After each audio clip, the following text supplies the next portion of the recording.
Method, system, and conditioning.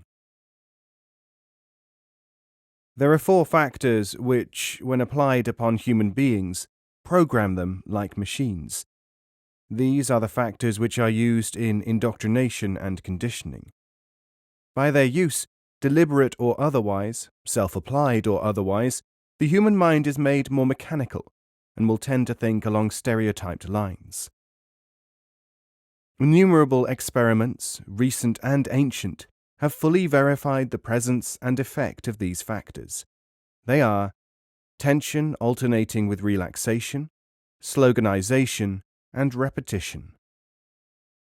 Because most human beings are trained to accept these factors as part of their learning process, almost everything which is presented to a human being to be learned is generally converted by him into material which he applies by these methods.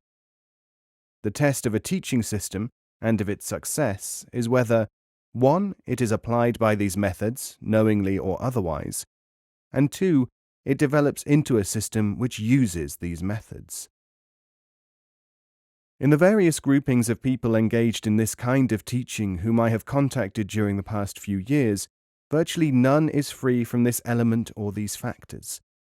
The result is that one set of slogans has been changed for another, and phrases like man is asleep, words like essence, certain exercises and techniques as well as literary material have been studied so closely and so diligently that they have succeeded in the main only in indoctrination. Their instrumental effect is spent. It is mainly for this reason that tradition repeatedly says that the formulation must change in accordance with the people, the place, and the work.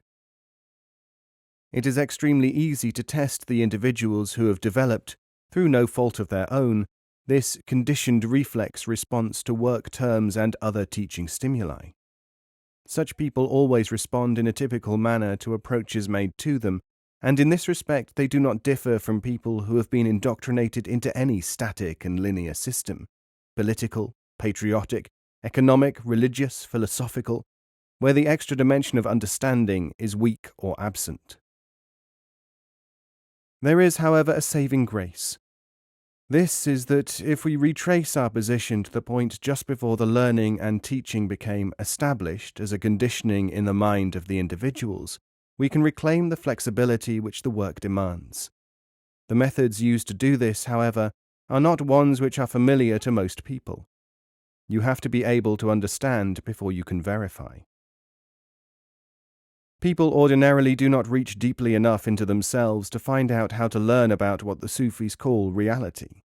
They make premature assumptions about how to learn, and what attracts them must be good, and so on, which, in the end, defeats their putative purpose.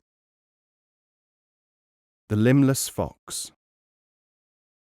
In the Bostan of Sadi, there is the tale of the man who once saw a limbless fox and wondered how it managed to be so well fed. Deciding to watch it, he found that it had positioned itself where a lion brought its kill. After eating, the lion would go away, and the fox would eat its leavings. So the man decided to allow fate to serve him in the same way. Sitting down in a street and waiting, all that happened was that he became more and more weak and hungry, for nobody and nothing took any interest in him. Eventually a voice spoke and said, "Why should you behave like a lamed fox? Why should you not be a lion, so that others might benefit from your leavings?" This story is itself an interesting test.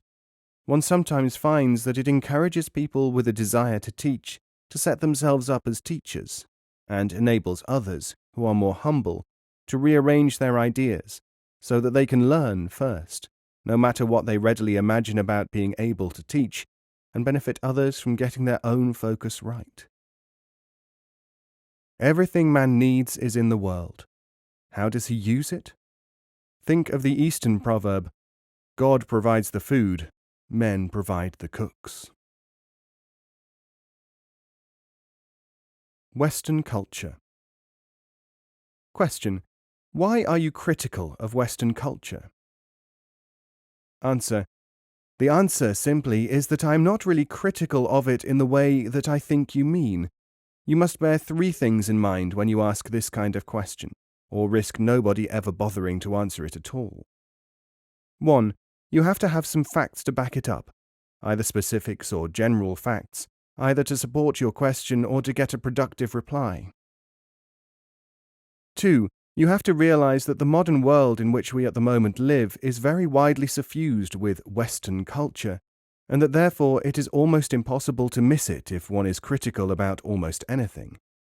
It is like saying, why do you kill millions of innocent beings, bacteria, every time you breathe in? The one may be incidental to the other. 3. This question is being asked and answered in a Western country, a part of Western culture, where, because of that culture, agonizing self-appraisals, criticism and reproach almost ad infinitum have been standard behavior for a considerable period, and without which, if you only listen and read what surrounds you, life would perhaps come to a halt. If there is any really good reason for criticizing Western culture as such, it is that one should deplore its failure to nurture and maintain not the criticism on which it constantly prides itself, but the clear thinking which, say, the Greeks, supposedly Westerners, had, and which should have been passed to you to enable you to answer this question for yourself, thus saving time and effort and using mental capacity for something a little more advanced. Western people, whatever their ideology, spend much time in the engineering of belief, conviction, commitment. They keep changing the name, but the process is the same. I call it not critical, but descriptive to mention this, and to offer the remedy in the saying, when you are most convinced, that is the time to use caution about your certainty. Western culture, like any other culture, could well take to heart this ancient Eastern saying, however useful a garment, it is not for eating. The Western tradition. Question. Can we have tales and illustrations from the Western tradition which illustrate or make available the kind of knowledge which is so often quoted from the East? Answer. You can certainly have such examples, but the problem is that the understanding of the example has, in the West, generally been trivialized. Give a dog a bad name and hang it. There are many jokes and stories in Western literature and folklore which may be employed in the development of wisdom, but the convention has been to write them up as short stories, or to laugh at their funny side. As a result, people are inoculated against the effect which they could have in provoking insights. Question. Why has this not happened to Eastern literature? Answer. Because the concept of the pearl within the banal shell has been constantly repeated and kept alive. Interestingly enough, the concept has been stressed sufficiently often in the Western translations and repetitions of these stories to insist on this element being maintained as a hypothetical possibility. This insistence that the oyster may contain a pearl, in place of merely selling oysters, as it were, makes it possible for the Western man to look for this content in stories which have an Eastern flavor, when he would not tolerate it in a Western story. Question. Is there a ready example? The hero husband. Answer. Take the tale of the woman who would not marry a man because he was not successful. She said she wanted a hero for a husband. He went to Africa and became a world-famous explorer. When he came back to claim her, she said that she had married in the meantime. He demanded to know who the paragon was who had won her, so that he himself might pay homage to such a man. She confessed, "He is only the professional at the golf club up the road." This was made into a wry short story by a Western writer. Its depth, wisdom, and sheer power is obscured by the local Western habit of looking only for payoff lines, humor as humor, characterization, plot, climax and anticlimax, and so on. In this process, other values of the story have been lost. But if it were put in an Eastern setting, even Western audiences might see something of great instructional value in it. And there are dozens more of this kind. Most, but not all, of the word artifacts formerly current in the West have thus been appropriated by shallow wordsmiths or occultists. But some remain, and much more can be retrieved. Tale of an Ear. The materials are often to be found in the West, in encounters, in jokes and tales, in events. But the skill in using them is not there, though it can be developed.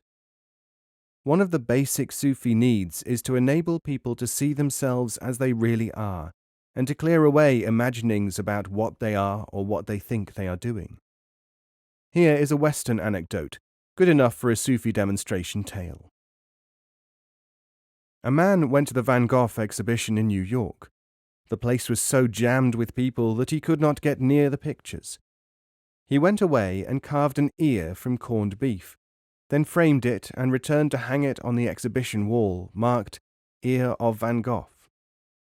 The crowd surrounded this object, thus allowing the true art lover to see the paintings, and showing that they were themselves there only for sensation. In a Sufi context, this tale would have been used both to point out the difference between aesthetics and emotion, and also for the participants to see themselves as they really were. In the West, however, such tales are usually employed only as jokes, enabling the hearer to feel amused, and perhaps relieved that he was not there, or superior because others had been deceived successfully. It is interesting to reflect that, while the Westerner wants to know if there are traditions in his own history which will help him, the Easterner will tend to know whether the material will help him, wherever it comes from. I am reminded of the old saying, "The child remarks, 'That hawk is white,' while the adult asks, 'How sharp are its talons?' And I hope that we do not forget, while we are on this subject, that most of the most prized traditions in the West are derived, and not without pride, from the Middle East, and especially the Eastern Mediterranean. How does the Sufi teach? Question. Sufis do not teach by stereotypes, as you often say. How does the Sufi teach? Answer. The Sufi teacher has the task of communicating his message and reality. He has to reduce, not increase, the effect of his own personality in favor of content. A test of the suitability of a student is to find out whether he can set aside the fixation upon a technique, person, or school, and make himself open to receiving a comprehensive teaching. The Sufi teacher's mission is to be in the service of those who can learn. He does not exist to please or to displease anyone. To accord with the preconceptions of others as to appearances is irrelevant to his functions, though not necessarily, as Ibn Arabi reminds us, to his social viability. He works in accordance with the prospects of his students and the possibility of maintaining the continuation of the community of Sufis. He does not hand out formulas, nor does he insist upon the performance of mechanical procedures. His knowledge, on the contrary, makes it possible for him to prescribe apposite studies for suitable people, at an indicated time, in the proper place. Most people, whatever their opinions and protestations, do not want to learn. Contrary to appearances, they tend to engage in activities which they use as a substitute for learning. These activities they call studies. Sometimes this proclivity is one which has been trained into them, through books or human contact, even by well-meaning imitators. This causes it to be assumed that certain shallow experiences represent spirituality or the transcendent, or have some other significance which is in fact absent. If you really want to learn, do not be surprised if someone tries to teach you, and do not lightly reject the method. People who do not know the real bases of a study are, of course, likely to be surprised when its methods are revealed to them. This revelation is what is known to Sufis as heart knowledge. Dunoon says, "What the eyes see is knowledge, what the heart knows is certainty." False certainty is obsession, whether implanted or otherwise. Most people nowadays are educated by means of mechanical thinking and within very limited frameworks which, in turn, enable them only to handle certain kinds of experience. This education is excellent, but only for its own purposes. Products of this training use its impoverished and restrictive principles to assess such things as Sufi learning. No wonder we get bizarre results. Rumi tells of a Sufi and a grammarian who were sitting together. The grammarian announced that a word must be one of three things, referring to the grammatical assessment. At once the Sufi went into a frenzy and cried out, "I have struggled for 20 years in the hope that there was more to a word than this, and now you have removed my hope." In this way, the Sufi tried to point out to the grammarian that his terms of study were far too narrow, and certainly could not be sustained without the preamble that this holds true in grammar. There is another factor in teaching and learning, portrayed in a story. In a library. 3 dervishes met in a library. The first said, "I'm going to read all the books of Sufi wisdom. Then I shall ponder their meanings and see how they relate to me." The second said, "I shall copy out the books in my own hand so that their lessons may sink in. Then I shall review them in their inner and outer significance." The third said, "I shall earn enough to buy all the books, and I shall then read them. Then I shall question you two in order to profit from the parts of the books which your words and actions indicate you have not understood." "And I," said a fourth dervish, who was passing by and had stopped to listen to them, "I shall study the third dervish in order to see if his vanity has allowed him to see what there is to see in the books and in the products of the books." The Sufi may not be able to teach by direct teaching as ordinarily understood, even though people request this teaching. It is related by Sheikh Fariduddin Attar that the great Samnun Muhib was once asked, on his return from a pilgrimage, to give them a lecture. The lecture. When the Sufi spoke, the people were completely unmoved. So the Sheikh addressed himself to the candles in the mosque where they were, and it was they which rolled about and burned themselves out. The Sufi drew the parallel to his audience and left.